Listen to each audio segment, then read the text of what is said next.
Alright, so Qualcomm and ARM both reported earnings. In my opinion, solid report, but of course one is extremely expensive and the other, well, has to deal with a market that is not in a forgiving mood. So Qualcomm at the time of making this video is down over 4%. ARM is down, I believe, 6%. We're going to do an overview of both companies, both stocks, both reports. Now, Qualcomm specifically has a market cap of $194.2 billion, which, to be honest, is not that far away from ARM. And yet they generate, well, they're expected to generate $45.3 billion in fiscal 26 and $42.6 billion in fiscal 27. Of course, this is a company that is growing slower than ARM, but it also has a much lower forward PE, right? The forward PE here sits at 15.6 times. It also pays a dividend, has a dividend yield of 1.93%, buys back share. I mean, it's a very, very good company. So this is basically the main overview right now of Qualcomm. And then switching to ARM, it's basically this. The stock is down 6.5%. It has a market cap of $182 billion, a forward P of 97.1 times. And as you can see, I mean, like I said, market cap wise, we're really not that far away from Qualcomm. And yet this company is expected to, well, generate just short of $4 billion in fiscal 25, short of $5 billion in fiscal 26. So yes, it is growing faster than Qualcomm, top and bottom lines. But I mean, market cap wise, they're quite close to each other.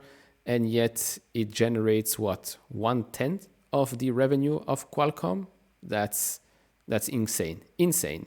But then again, it is a very, very important company in the semiconductor industry. Plus SoftBank, yes, SoftBank still owns, in my opinion, around 90% of the company. So if they were to want to raise a lot of money for future projects, such as, well, a huge investment in Stargate, they could be selling shares of ARM, which of course would pressure the stock. But I mean, it's been public already for a while. They've done quite well. It's up 172% since it went public.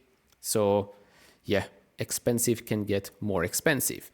Anyways, before jumping into both of those reports, if you enjoy this type of videos, hit all the buttons, like, subscribe. I really appreciate that. If you want to support me even further, do check out the link down in the description and in the pinned comment with the top 10 best stocks to buy now, or go to fool.com/couchinvestor. Don't forget, Thursday, there is lunchtime hour with Jose and myself. We're going to talk about ARM, Qualcomm, AMD, and lots of other things as well. So stay tuned for that. So let's start with Qualcomm. And again, it's quite crazy to me to see this company down because, as you can see, it's almost a clean sweep for the quarter and for guidance. Small miss here for QTL, 1.3%. Then as for guidance, QTL missed as well, 3.2%. But all in all, I mean, revenue beat by 6.8%, QCT by 8%. Under QCT, that's basically the handsets, all the smartphones and all of that, automotive and IoT, all of them beat quite comfortably. So yeah, it's very, very strange to see the market react like this in the last couple of days. Free cash flow beat by 34.9%, and that has increased by 57.6% year over year. This is basically the major overview and the year-over-year comparisons by group. So QCT revenue increased 20% year over year. Underneath that, you have handset that has grown by 13%. We know there is some weakness in the smartphone market, but automotive continues to increase quite rapidly. That has grown 61% year over year. IoT also increasing nicely, 36% increase.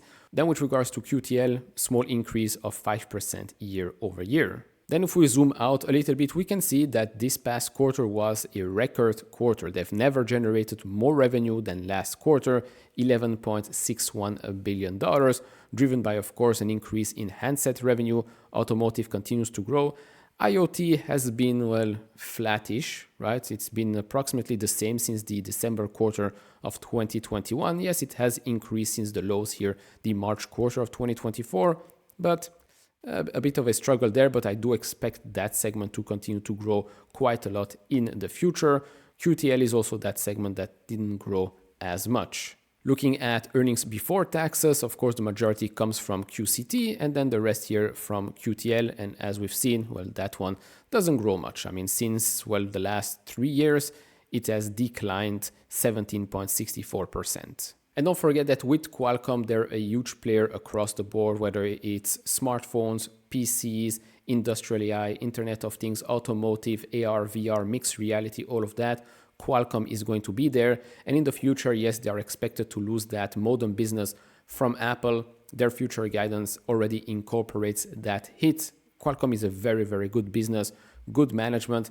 And don't forget, especially with the DeepSeek thing that happened, and let's not just focus on the fact that DeepSeek comes from China, because eventually this was going to happen, whether it's Llama, whether it's OpenAI, or any other company. Things are going to get cheaper and you will be able to do a lot of things on a device. And that's where the magic will be, AI on device. And who is perfectly positioned to benefit from that? Well, that's Qualcomm. There is going to be a time where there's going to be a huge refresh cycle for smartphones, for PCs, because there are going to be a lot more applications, a lot more incentives for people to actually upgrade to those AI-enabled devices. Right now, we've been hearing about AI this, AI that, but let's be honest here, if you upgrade to a Pixel 9 or a Samsung S25, or I don't know what number they're at, or an iPhone, whatever, with their Apple intelligence that's not that intelligent, why? Why would you upgrade? Are there such amazing apps already built in that ecosystem? No, in my opinion, no, not yet. But that might, of course, change as compute comes down, as all of those costs come down, as we've seen with DeepSeek and as we will see with many other of those models. So Qualcomm very, very well positioned there. Switching to ARM, a good quarter, beats across the board, free cash flow missed by 13.4%, but revenue did beat by 3.7%, gross margin 93 basis points better. Yes, this is real. These are real numbers. Gross margins of 98.1%. Operating margin beat by 301 basis points. EPS beat by 14.7%.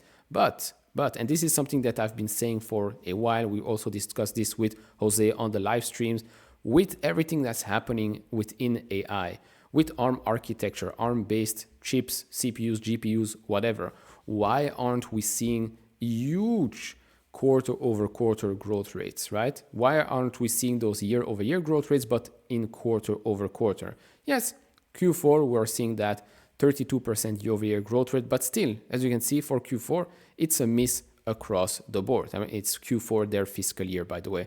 It's a miss across the board, not that drastic miss, right? Revenue missed by 0.4%, so okay, it's not the end of the world. But again, if you want to get such a high premium by the market, if you're positioning yourself as the go-to company in the age of AI, why are you only generating $1.2 billion a quarter? To me, it doesn't make sense. It doesn't make sense. Of course, things can change, right, with this target project. If a large part of the project, or maybe all of it, all the CPUs are built on ARM architecture, of course, that's going to increase their revenue quite a lot. But so far, we have not seen that. It's still growing okay. I mean, since the June quarter of 2022, royalty revenue has grown at a CAGR of 12.3%, while license and other revenue has grown at a CAGR of 19.5%. But if we look at remaining performance obligations, or RPO, yes, we've had that one quarter where it jumped insanely high, right? You've seen that huge increase. We've seen that huge increase in the stock price. Fine. But since then it has come down. Remaining performance obligations has come down. So when are we going to get the next big jump, right? When are we going to go from $2.something billion to maybe $5 billion? And even that, remember, this is a company that is worth $180 billion. Well, now a little bit less than that. So yeah, that's my question. That's my issue with ARM. Great company, great leadership, but valuation-wise, it just doesn't make sense. A couple of extra things here I want to touch on. Of course, they're moving towards ARM v9. Why is that important? Well, that commands a higher royalty per chip than prior architectures, and ARM v9 adoption has started in smartphones and cloud compute, and that's why we're seeing that increase. Although in the last couple of quarters, it stayed flat. So yeah, that's something to keep an eye on. Looking at market share by chip, we can see that ARM has started to take more and more market share from x86 and the others, but more specifically x86, since 2021. Looking at the different markets, royalty-wise, where are they gaining a lot of market share? We can see that in consumer electronics, cloud computer taking some market share, network equipment, Other infrastructure, automotive here went from 36 to 41% from fiscal year 22 to fiscal year 24. IoT and embedded is basically flat. So they're definitely growing, but again, we want this to translate in much, much higher revenue growth. And as of right now, if we look at royalties by end market, 40% comes from smartphone, but they say here that they are increasing revenue from markets beyond mobile through a broadening range of products, including CPUs and system for cloud, automotive, and IoT embedded compute.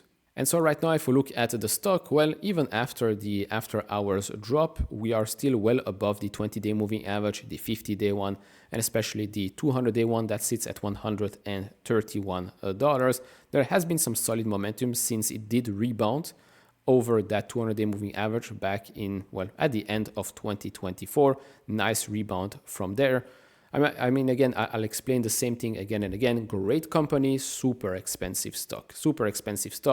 And yeah, at one point they will have to show that huge increase in revenue. So if me personally, I had to choose between two companies, of course, I will be going with Qualcomm. To me, it's just, yeah, it makes more sense. But anyways, what do you think? Let me know down in the comment section below. Like, subscribe, all of that, and I'll see you all in the next one.